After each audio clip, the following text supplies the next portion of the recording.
Uma vez que você se humilha e se arrepende do pecado, há uma alegria incrível. Nancy DeMoss Wogemuth diz que muitas igrejas hoje se concentram na alegria, mas pulam o arrependimento. Na verdade, nós nem queremos chegar à parte do quebrantamento, da confissão e do arrependimento. Queremos simplesmente pular essa parte. É triste demais, é estreito demais, é negativo demais. Não é assim que se atrai pessoas para a igreja. Eu vou dizer como atrair pessoas para a igreja. Desde que aquelas que dizem ter encontrado, as pessoas que dizem que encontraram a Cristo, se acertem com Deus. E as pessoas virão.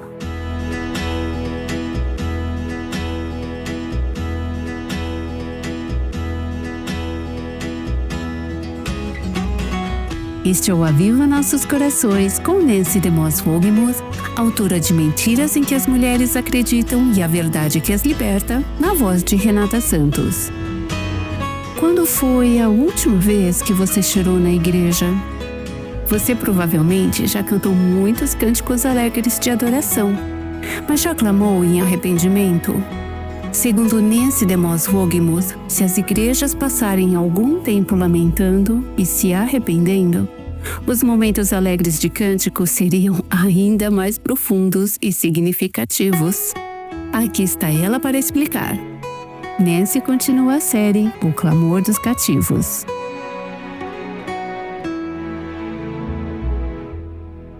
Caso você ainda não tenha percebido, eu amo ler sobre avivamentos do passado. Provavelmente comecei a ler esse tipo de história quando estava no ensino fundamental. Eu não sei como tive contato com elas, mas sempre tocaram meu coração. Ao longo dos anos, enquanto lia esses relatos de como era quando Deus se movia em avivamento, eu me perguntava, por que não é assim hoje? No meu coração, eu sabia que Deus não havia mudado. Além do meu estudo das Escrituras sobre esse assunto, os relatos históricos de avivamento provocaram meu coração ao longo dos anos a clamar: Senhor, faça de novo, por favor, faça de novo. Vamos ler uma grande passagem sobre avivamento nas Escrituras, o Salmo 126. Antes disso, porém, vou iniciar este episódio lendo um relato histórico de avivamento. Em 1973, Deus enviou avivamento a Bornéu. Um presbítero de uma das igrejas de Bornéu escreveu a alguns amigos na Inglaterra: os cultos são tão diferentes de tudo que já experimentei antes. Quando o Espírito Santo desce sobre a congregação, as pessoas começam a clamar em alta voz. Às vezes 20 ou 30 pessoas ao mesmo tempo, clamando a Deus por perdão dos pecados. Hoje você pode ir a algumas igrejas e ouvir muito barulho. Mas isso não era apenas barulho, eram pessoas arrependidas e quebrantadas. Ele disse: elas clamam a Deus por perdão e algumas chamam pelo nome de pessoas com quem estavam em conflito, em um desejo desesperado de se reconciliar. Consegue imaginar estar nesse culto com uma das pessoas afastadas, quando alguém se levanta orando e chama o seu nome, pedindo a Deus reconciliação? Ele continuou, dizendo: muitos processos judiciais em andamento foram cancelados porque as partes envolvidas se reconciliaram de maneira muito marcante, com lágrimas e abraços de amor divino. Aliás, eu já vi Deus fazer isso em casos de divórcio. Pessoas separadas, maridos e mulheres afastados, e Deus, pelo poder do seu Espírito, leva ambos à cruz e traz reconciliação. E ele continua dizendo, e este é o ponto que eu quero destacar aqui. Depois que os problemas de pecado são tratados pelo Senhor e o perdão é concedido, então o culto continua com cânticos de louvor, enquanto lágrimas de alegria ainda correm pelos rostos das pessoas. Consegue imaginar esta cena? Primeiro o quebrantamento, o arrependimento e a confissão. Depois a reconciliação, a restauração e o perdão. Então o culto continua com cânticos de louvor e lágrimas de alegria descendo pelo rosto das pessoas. Essa é a progressão do modo de agir de Deus. Nós queremos inverter isso. Na verdade, não queremos chegar à parte do quebrantamento, da confissão e do arrependimento. Queremos simplesmente pular essa parte. É triste demais, é estreito demais, é negativo demais. Não é assim que se atrai pessoas para a igreja. Eu vou dizer como atrair pessoas para a igreja. Deixe que aquelas que dizem ter encontrado, as pessoas que dizem que encontraram a Cristo, se acertem com Deus, e então as pessoas virão. John Wesley costumava dizer: quer atrair uma multidão? Ponha-se em chamas e as pessoas virão para vê-lo queimar.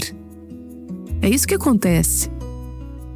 Mas é depois do quebrantamento, do arrependimento e da confissão que vem a verdadeira alegria, o louvor e a satisfação que não podem ser contidos.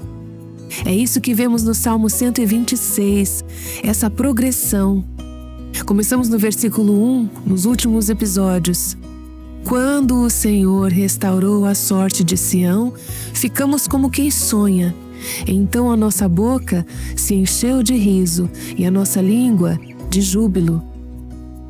Estamos falando do fato de que o fruto do avivamento, o fruto do povo de Deus ser liberto do cativeiro, é alegria e contentamento entre o povo de Deus. Quero ampliar o que dissemos no episódio anterior, concentrando-nos naquela última frase do versículo 2. Então a nossa boca se encheu de riso e a nossa língua de júbilo. Na tradução que eu estou usando, neste versículo específico diz nossa língua com cânticos. Essa palavra é usada mais adiante nesta passagem. Geralmente é traduzida como júbilo ou contentamento. Outra versão diz com gritos de alegria. Eu procurei essa palavra hoje de manhã, no meu tempo a sós com Deus. Estava pensando nisso, e a palavra, na língua hebraica original, significa literalmente um som áspero ou agudo, um grito de alegria. Quando eu li isso, pensei, isso descreve o meu canto, um som áspero e agudo. Vem de um verbo que significa ranger, emitir um som estridente. Eu não tenho certeza exatamente do que significa estridente, mas é um som agudo. E esse som sai da sua boca e é uma referência a um grito de alegria. Não é necessariamente afinado. Isso não é o mais importante. Simplesmente sai como um grito de triunfo. E muitas vezes é traduzido como grito de alegria, ou cantar em voz alta, ou triunfar. Depois que o nosso cativeiro foi restaurado, então a nossa boca se encheu de riso e a nossa língua de cânticos, de gritos de alegria. Um pouco mais à frente, no Salmo 137, você verá um contraste, e quero que observe esse contraste. É um texto sobre aqueles que não conseguem cantar, aqueles que não têm canção. Observe por que não conseguem cantar. É porque ainda estão em cativeiro. Pessoas que ainda estão em cativeiro não têm motivo para cantar, não têm coração para cantar, não têm capacidade para cantar com esse tipo de grito de alegria, essa alegria do Senhor que não pode ser contida. Vemos isso descrito no início do Salmo 137, um retrato dos cativos que ainda estavam na Babilônia. Às margens dos rios da Babilônia, nós nos assentávamos e chorávamos, lembrando-nos de Sião. Éramos cativos, não estávamos em nossa terra, não estávamos onde deveríamos estar. Em vez do riso, do canto, da alegria e do contentamento que lemos no Salmo 126, eles estavam em terra estrangeira, estavam no lugar do cativeiro e choravam. Versículo 2. Nos salgueiros que lá havia, pendurávamos as nossas harpas, nosso instrumento de corda.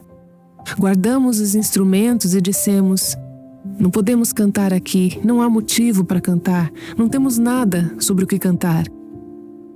Enquanto eu li essa passagem hoje de manhã, eu pensei: Esse é o retrato de muitas pessoas na igreja hoje, não é? Não é surpreendente que essa atitude descreva pessoas que não conhecem Cristo. Mas não é estranho quando o povo de Deus, que afirma ter sido salvo do pecado e conhecer a Cristo, não tem capacidade nem motivo para cantar? Mas muitas pessoas na igreja hoje, muitos cristãos, e me incluo nisso, se encontram desanimadas, abatidas, deprimidas. Nada sobre o que cantar. Ah, pobre de mim, sobrecarregada com a vida, sobrecarregada com problemas. Eu não estou dizendo que se você for liberta do cativeiro, não terá mais problemas. Mas eu estou dizendo que, se você foi liberta do cativeiro, apesar dos problemas, você tem muito sobre o que cantar. O Salmo 137 diz: pendurávamos as nossas harpas, nossos instrumentos. Versículo 3: pois aqueles que nos levaram cativos nos pediam canções, e os nossos opressores queriam que fôssemos alegres. Diziam eles: sejam felizes, façam uma festa, celebrem, cantem canções. Foi isso que os captores disseram. Pediam-nos canções e alegria, dizendo: cantem para nós um dos cânticos de Sião. Os cativos responderam no versículo 4: mas como poderíamos entoar um cântico ao Senhor em terra estranha? Somos cativos, não podemos celebrar em cânticos, não temos nada a celebrar, não temos nada sobre o que cantar. Esse é um retrato de onde muitos cristãos estão, ainda com as vestes do túmulo do eu, do pecado e do cativeiro ao passado, cativos a si mesmos e a hábitos pecaminosos. Aqueles que ainda estão em cativeiro não conseguem cantar. Volte ao Salmo 126, o texto que estamos estudando nesta série. Quando o Senhor restaurou o nosso cativeiro, quando Ele nos libertou do nosso cativeiro, então a nossa boca se encheu de riso e a nossa língua de cânticos. Agora temos algo sobre o que cantar. Tragam novamente os violinos, tragam as harpas, tragam os instrumentos. Cristãos que andam na plenitude do poder do Espírito de Deus têm motivo para cantar, têm capacidade para cantar. Esse tipo de canto, esses gritos de alegria, fluem de corações que foram avivados. O arrependimento, o lamento, a tristeza pelo pecado agora dão lugar ao canto. É a canção do coração liberto. Essa é uma característica do avivamento, como dissemos há pouco. Em tempos de avivamento, muitas vezes as pessoas cantam as mesmas canções que já cantavam há anos na igreja, mas é uma nova canção.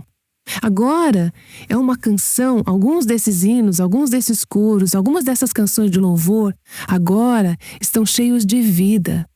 São cantados com nova liberdade, expressão e plenitude e não precisam ser forçados. Uma das coisas eu queria dizer que me incomoda, a mim, Nancy, dando um pequeno exemplo, eu tenho algumas pequenas implicâncias. Uma delas é quando você vai à igreja e, por algum motivo, existe a necessidade dos instrumentos tocarem num volume bem alto e as músicas serem amplificadas para que as pessoas cantem. Não estou dizendo que haja algo errado com música alta.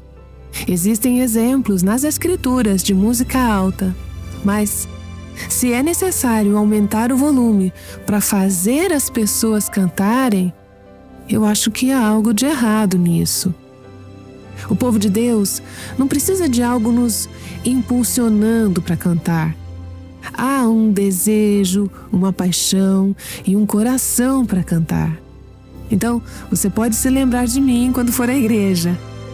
Eu não quero fazer disso um grande debate, mas eu creio que, biblicamente, quando o povo de Deus sabe que foi redimido, foi resgatado, foi liberto, eles realmente cantam.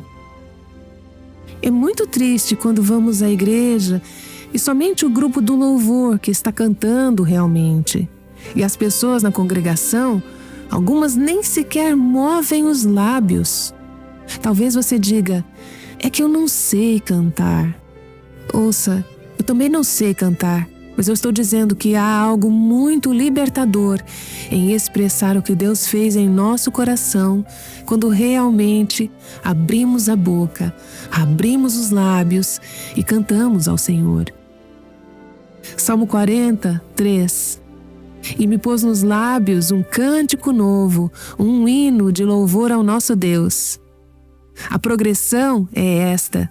Primeiro somos libertas do cativeiro e depois cantamos. Vemos isso repetidas vezes na história dos avivamentos. Eu vou ler apenas alguns trechos dos tempos antigos. Jonathan Edwards, por exemplo, escreveu sobre o avivamento na Nova Inglaterra no século XVIII. Ele disse: eles cantavam com uma elevação incomum do coração e da voz, o que tornava esse dever realmente agradável. Não é uma ótima maneira de dizer isso? Era um dever. Esta é uma forma um tanto pitoresca e antiquada de falar, mas era um dever prazeroso pelo que Deus havia feito no coração das pessoas. E era feito com uma elevação incomum de coração e voz. Eles elevaram suas vozes ao Senhor quando foram libertos. Robert Murray McCheyne foi pastor no início do século XIX em Dundee, na Escócia, e disse: o canto dos salmos, era assim que se chamavam os salmos naquela época, era tão terno e comovente como se as pessoas sentissem que estavam louvando um Deus presente. As pessoas realmente sentiam que Deus estava presente. Que conceito! Ir à igreja e Deus estar lá? Isso é algo para se cantar e influencia o canto, traz ternura e doçura. Não estamos apenas cumprindo rituais, não estamos apenas fazendo uma formalidade, não estamos apenas cumprindo um dever. As pessoas sentiam como se estivessem louvando um Deus presente. Ele está presente. E quando somos libertas do cativeiro e vivemos em avivamento, então reconhecemos a sua presença.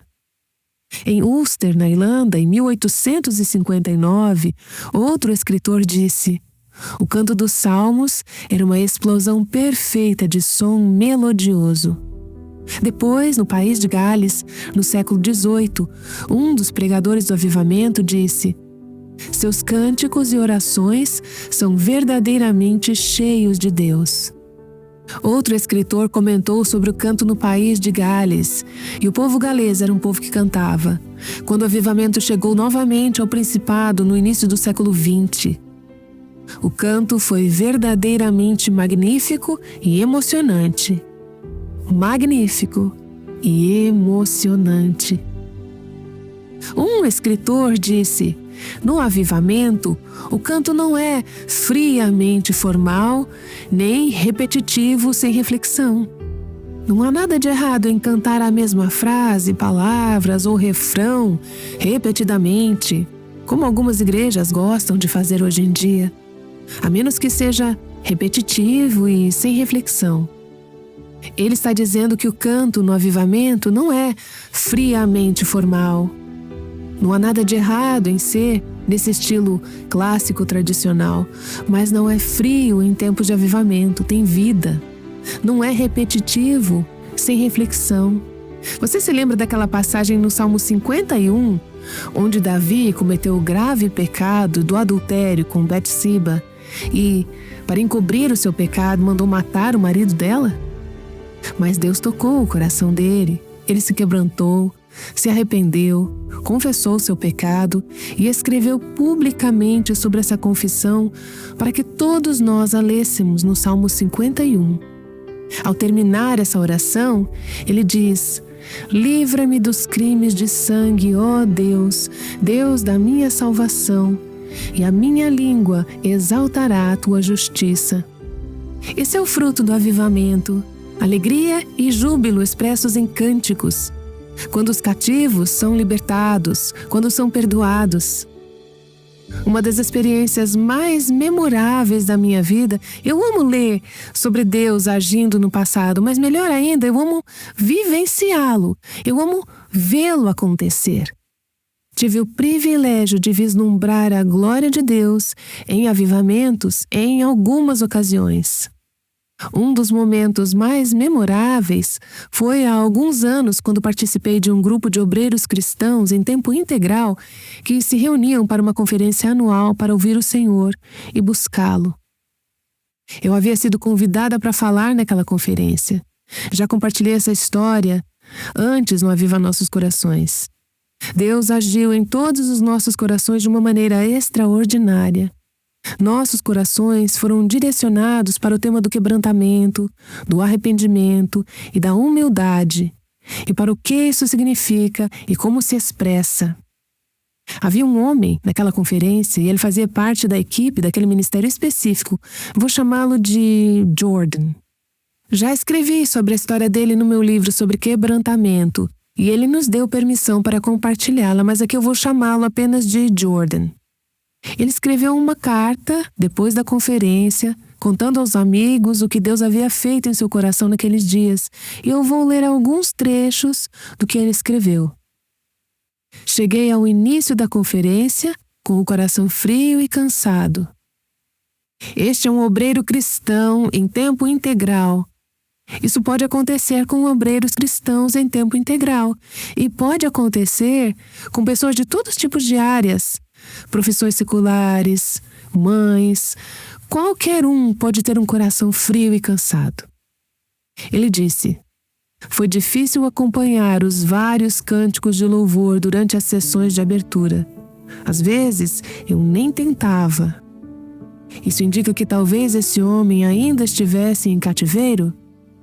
Ele ainda estava em servidão. Ele disse: eu apenas ouvia os outros. Mas durante os dias seguintes, Deus levou esse jovem a um profundo arrependimento e quebrantamento por causa de alguns pecados graves em sua vida. Eu diria que se existe algum pecado que o mantenha em cativeiro, é algo sério. Mas Deus começou a remover as camadas do coração desse homem e a mostrar-lhe questões morais, problemas de relacionamento, bagagens que ele carregava consigo há anos. Ao responder a Deus com quebrantamento, confissão e arrependimento, surgiu em seu espírito uma nova e renovada sensação de libertação e alegria. Então, ao descrever o que Deus havia feito em sua vida, ele disse: mais tarde, naquela noite, e isso depois de ele ter confessado publicamente o seu pecado, cantamos muitas das mesmas músicas que foram cantadas na primeira noite da conferência. Desta vez, porém, eu estava cantando. E não apenas cantando, mas com uma alegria no coração que não sentia há anos. Enquanto cantávamos uma música intitulada Alvo Mais Que a Neve, não consegui conter as lágrimas ao experimentar a alegria dos pecados perdoados.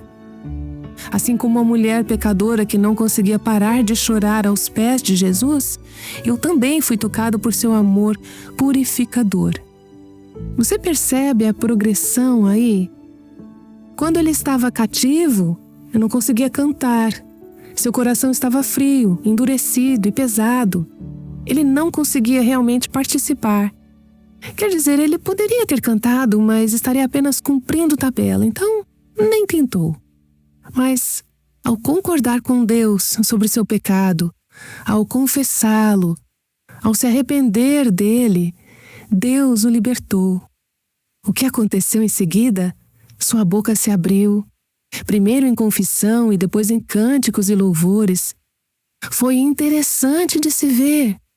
Ele foi apenas uma pessoa entre muitas que encontraram a Deus de uma maneira extraordinária durante aquele período. Foi tão bonito ver ao longo daqueles dias como o quebrantamento pessoal e coletivo entre aqueles obreiros cristãos resultou em uma nova capacidade de amar, adorar e louvar. Inicialmente, enquanto as pessoas começavam a lamentar ia se entristecer por seus pecados, a atmosfera estava pesada, como se a mão da convicção de Deus estivesse sobre aquele auditório. Ninguém estava com muita vontade de cantar por um tempo. Mas, ao longo dos dias seguintes, à medida que as pessoas começaram a ser libertas e perdoadas, elas começaram a cantar, espontaneamente às vezes, não porque o líder se levantasse e dissesse que era hora de cantar, mas simplesmente por gratidão e devoção ao Senhor Jesus. Eu não me lembro de muitas vezes ter ouvido música mais bela e sincera do que aquela que emanava daqueles corações recém-purificados e revigorados, libertos. Conforme a semana avançava, esse espírito de louvor e adoração se intensificava. Imaginem, não era algo... Sabe quando você coloca alguém na frente para animar a plateia? Não era isso que estava acontecendo. Era o povo de Deus. Era essa libertação, esse transbordamento fluindo daquelas pessoas. Foi incrível presenciar essa abundância e esse transbordamento. Então, na última noite daquela conferência, nossa, a celebração foi inesquecível. Aconteceu em um enorme auditório com milhares de pessoas. Na verdade, um estádio ou um ginásio enorme. E todos cantavam: "Cantai ao Senhor, toda a terra". E parecia que o teto ia voar. Foi incrível. Corações que haviam sido libertos. O que tinha acontecido? A noite de pranto se transformou em gritos de alegria. Os ossos que Deus havia quebrado começaram a se alegrar.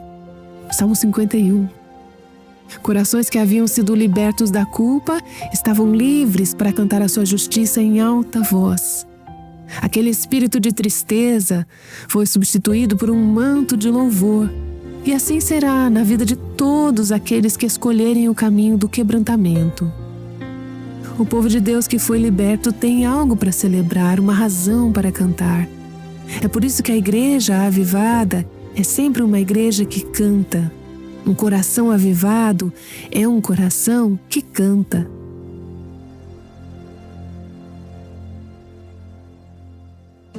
Nancy DeMoss Wogemuth já volta para orar. Ela tem nos convidado a cantar com alegria, não por hábito ou obrigação, mas com sincera gratidão pelo que Deus fez. Se você perdeu algum episódio da série O Clamor dos Cativos, pode encontrar todos em avivanossoscorações.com. O ensino de Nancy tem mostrado a liberdade que vem com o avivamento. Qual é a melhor maneira de mostrar ao mundo o que sua igreja está fazendo? Você pode investir em anúncios, contratar uma agência ou fazer pesquisas de marketing. Mas quando Deus visita o seu povo em avivamento, Ele não precisa de nenhuma dessas estratégias para chamar a atenção do mundo. Nancy falará sobre isso amanhã. Agora vamos orar. Obrigada, Senhor, porque nos deste algo sobre o que cantar. Obrigada pelo que estás fazendo em tantos corações, inclusive aqui e hoje, libertando-nos da escravidão do pecado, da culpa e da vergonha. À medida que nos libertas do cativeiro, nossa boca se enche de riso e nossa língua de cânticos, porque Tu tens feito grandes coisas por nós. Nós Te bendizemos e pedimos que continues esse processo de libertar os cativos, para que a Tua igreja se torne novamente uma igreja que canta. Eu oro em nome de Jesus. Amém. O Aviva Nossos Corações é o ministério em língua portuguesa do Revive Our Hearts com Nancy DeMoss Wogemuth, sustentado por seus ouvintes e dedicado a chamar as mulheres à liberdade, plenitude e abundância em Cristo.